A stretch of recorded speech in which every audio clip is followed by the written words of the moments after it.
Obbo Biraanuu Juulaa mootummaan amma biyya bulchaa jiru obbo Jawaar Mohammad akkam ta'uu qabamee yaada keessan nu ibsaa irratti. Namni siyaasa beeka jedhu kana xiinxaluu sirra jiraata.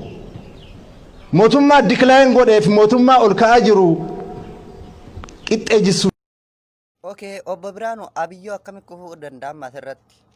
Mootummaan kun haaraa kufuu hin danda'u. Iyyuudhaan karaa cufuudhaan. Isinoo Jeneraal Kamaal Galchuu asirratti maal jettume?